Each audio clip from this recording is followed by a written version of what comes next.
Ya. Tadi sempat disampaikan bahwa terjadi alot untuk penentuan nilai UMK sendiri. Ya. Nah, persoalan apa sih yang menjadi pertimbangan dari DPK unsur dari pemerintah dan juga pengusaha? Ya, kalau dari sisi rapat di Dewan Pengupahan ya tadi memang lumayan alot gitu ya pembahasannya.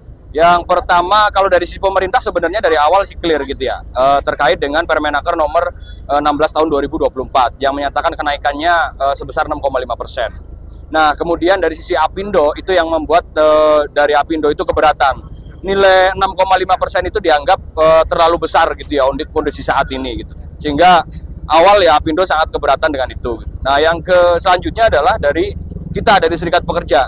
Dari Serikat Pekerja kita juga merasa keberatan gitu ya bahwa kenapa angkanya itu 6,5% gitu. Sementara kita dari tahun ke tahun itu kan beberapa tahun terakhir kenaikan upah minimum itu sangat rendah gitu ya untuk Kabupaten Bekasi khususnya.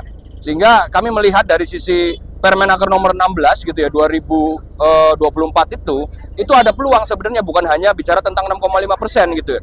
Tapi bicara tentang inflasi, pertumbuhan ekonomi dan indeks tertentu. Nah, kita kaitkan dengan nilai KHL gitu. Nah, sehingga ketemulah kita kalau dari berdasarkan KHL terus tambah kemudian inflasi dan juga pertumbuhan ekonomi ketemu 10,36%. Itu yang seharusnya angka real yang kita harus tetapkan gitu ya untuk Kabupaten Bekasi gitu ya. Namun setelah melalui dinamika ya tentu bahwa dari Apindo juga menyerahkan sepenuhnya kepada Dewan Pengupahan Kabupaten Bekasi untuk ditetapkan, artinya secara tidak langsung juga Apindo juga menyepakati nilai 6,5%. Sehingga diambil kesimpulan tanpa melalui mekanisme voting gitu ya di Dewan Pengupahan. Jadi langsung kesepakatan 6,5%. Itu sekilas tentang upah minimum kabupaten Ya. gitu. Terkait UMSK sendiri, Ya. nah tadi ada instruksi bahwa akan ada pengawalan untuk besok. Ya. Nah, strategi ataupun apa cara-cara yang harus kita lakukan untuk mendapatkan nilai maksimal sesuai dengan kondisi ekonomi saat ini? Ya, yang pasti kalau ngomongin sektoral itu kan ada beberapa parameter gitu ya. Ada tentang resiko kerja, ada tentang karakteristik tersendiri, ada kebutuhan pekerja yang lebih berat atau yang lebih tinggi dan lain sebagainya spesialisasinya. Nah, hal itu tentu yang harus disupport oleh teman-teman sekalian. Yang pertama bicara tentang data gitu ya, data dari kondisi perusahaannya masing-masing gitu ya. Terus kemudian ada KBLI gitu ya, KBLI yang diacu untuk tanda daftar perusahaan. Itu masing-masing teman-teman harus supply kepada Dewan Pengupahan gitu. Nah, kemudian yang selanjutnya adalah pengawalan dari kawan-kawan sekalian dari pekerja buruh yang ada di Bekasi.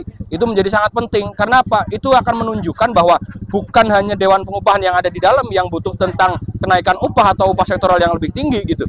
Tapi tentu pekerja buruh itu harus memperlihatkan bahwa mereka itu setelah bertahun-tahun tidak ada upah sektoral harus muncul di tahun ini gitu. Harus muncul dan wajib gitu hukumnya. Dan kita tadi juga telah menyepakati di dalam berita acara gitu ya, di berita acara rapat Dewan Pengupahan, pembahasan dan penetapan upah minimum sektoral Kabupaten Bekasi itu dilakukan besok hari Jumat gitu ya. Nah, artinya apa? Bahwa itu pasti ada gitu kan, pasti ada dan memang nilainya memang yang belum kita kelihatan gitu ya. Tapi tentu dari Dewan Pengupahan juga unsur Serikat Pekerja pasti nilainya udah pasti sesuai dengan harapan dari teman-teman sekalian gitu. Tinggal putusannya pasti besok nanti di rapat Dewan Pengupahan. Itu gambarannya, Bu. Siap. Terima kasih, Bung Tara. Ya. Alhamdulillahirabbil alamin.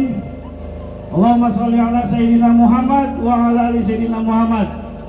Hidup buruh! Hidup buruh! Hidup buruh! Aliansi Buruh Bekasi melawan! Aliansi Buruh Bekasi melawan! Aliansi Buruh Bekasi melawan! Terima kasih kawan-kawan semuanya yang hari ini masih setia mengawal rapat Dewan Pengupahan Kabupaten Bekasi, yang insya Allah nanti akan disampaikan informasi oleh tim Dewan Pengupahan Kabupaten Bekasi dari unsur Serikat Pekerja, Serikat Buruh.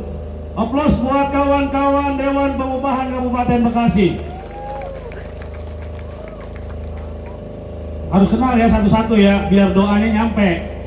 Ini dari unsur DPK Kabupaten Bekasi, Bung Yosef, aplaus buat Bung Yosef. Ini dari unsur Serikat Pekerja, Serikat Buruh, Bung Haryadi, aplaus buat Bung Haryadi. Ada Bung Aris, aplaus buat Bung Aris. Ada Bung Kuntoro, wah ini ngeri nih. Iya, mobilnya, ya kan. Terus apa lagi, lu modal apa lagi lah? Aplaus buat Bung Guntoro. Demi upah kan gitu kan. Ada Bung Isna ini, aplaus buat Bung Isna ini. Ada Bung Anton, aplaus buat Bung Anton. Dan ada Bung Mujito dan Bung Noto. Aplaus buat kita semuanya. Ini bagus nggak beritanya? Bagus? Enggak, kalau nggak bagus nih saya mau informasiin masalahnya. Bahwasanya adalah upah adalah urat nadi kita, betul? Takut apa berani? Kalau urat nadi kita putus, mati. Berani atau mati? Berani atau mati? Berani atau mati? Ya beranilah. Apalagi informasi saja, kita kaum buruh sudah menang dalam perebutan wilayah politik.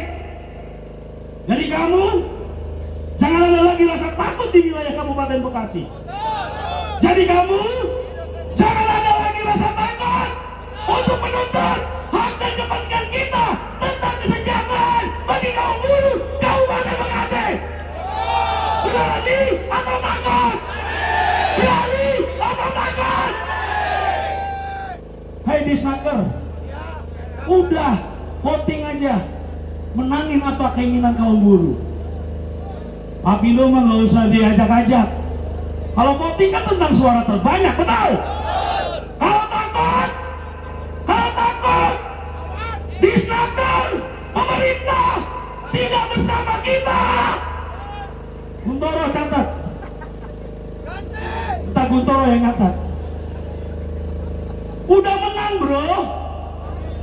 Perjuangan kita selama ini untuk hari ini sudah ditakdirkan, diwujudkan oleh Allah. Jangan takut. Betul. Disnaker jangan takut. Ada kita. Kita butuh penetapan UMK, UMSK yang seyogianya kita inginkan. Yang seyogianya meningkatkan. Ini belum sejahtera, belum. Baru taraf menuju meningkatnya kesejahteraan kita. Belum meminta yang lebih, betul?